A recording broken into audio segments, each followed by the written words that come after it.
Minute and a half left, guys. Minute and a half left.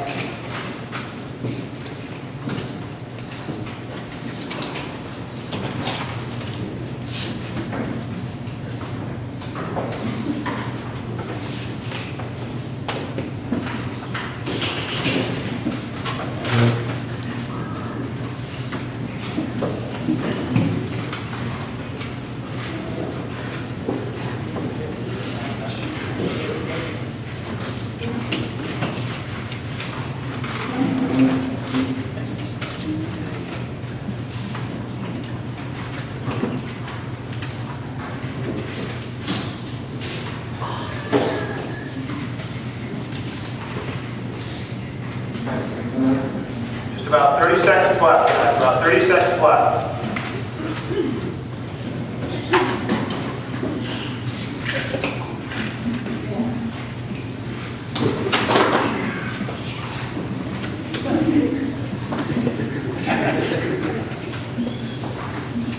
$15.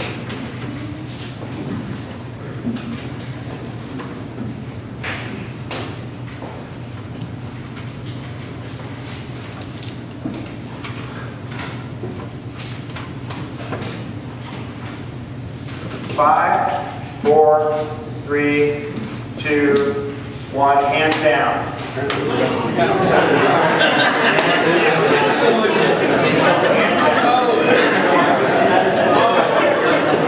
Okay, guys, real quick, let's start over here. What you guys do? A modern what? A modern looking building. What you guys do? I saw that too, so Building. A robot leaves a crane. Looks like a robot. It looks like it, but he has wings. A flying robot. What'd you guys build? Building. Upstairs tower looking thing, okay? futuristic building. Futuristic building with wheels. We got that there? We got a robot named Merle with googly eyes. And You guys even named it? Or did you just pick that? I just picked that. All right. House? Nice. Good. What'd you guys build? All right. Whatever this is. I like it. It's like a tree. You guys didn't even follow me. Just a robot. Robot. Nice. A flat bottom hippo. A flat bottom hippo? That was the last? Okay, forget it. Okay. So guys, what was different about this one compared to the others that we did? It sucked. Switching teammates. Obviously, yeah. You got to talk about that. Had all the consequences of switching up team members. You know, if someone comes in not knowing what's going on, or they feel like they can't do anything. Yep. How was communication? It's hard, right? There was not one. How did you feel coming in as a new team member? What did you feel like? Outsider? Yeah. Did anybody contribute after they came in as a new team member? The only broke stuff. Was there a leader? Was there an obvious leader in your group? Did somebody take charge? Anybody? Interesting. How did it feel to lose the team member? Anybody feel like the person who was leading things all of a sudden disappeared? So why does the small change make such a big difference? What's that? Say again? You have to take time to bring a new person up to speed, or don't. I mean, you know. What's that? We didn't even miss him? Wow, that's smart. All right. Okay, guys. You can start to make your way back to your original spot if you'd like to. I'm going to talk because I'm short on time. So, guys, this product or this category is chaotic. This is your server room is on fire. Does that make sense? The building's on fire. It's chaotic. If the building's on fire, it's chaotic. Are you going to stop the plan? Are you going to stop the plan if the building's on fire? What are you going to do?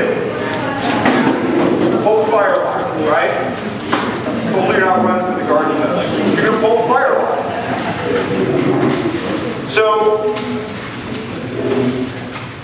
in this sense, we have to act first, okay? When things are chaotic, we're going to act first. We're going to do what? We're going to put out the fire, okay? And then we're going to sense. We're going to ask what caused the fire. And then we're going to respond. We're going to talk about how to prevent future fires. Okay? So one thing I want to talk about real quick here, guys. The blurred edges on these diagrams are intentional because problems often move from one to the other. And I'll just say that problems don't very often move from chaos to obvious. That's not typical. You can see there's a hard line between chaos and obvious. I will say that sometimes things move from obvious directly to chaos, though. That happens. But generally, the flow of things is you've got a problem in one of the upper categories here, chaotic or complex, and you're trying to move it towards the complicated or obvious category. Does that make sense? If we are in the chaotic realm, we're going to act, then we're going to act, then we're going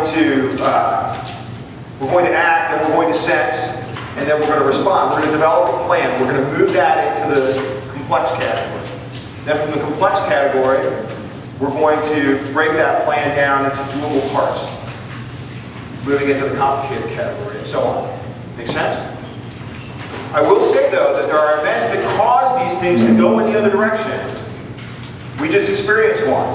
What happens when you pull a team member out? If you have an expert on your team, and they leave, things can go from obvious to complex in a very quick fashion.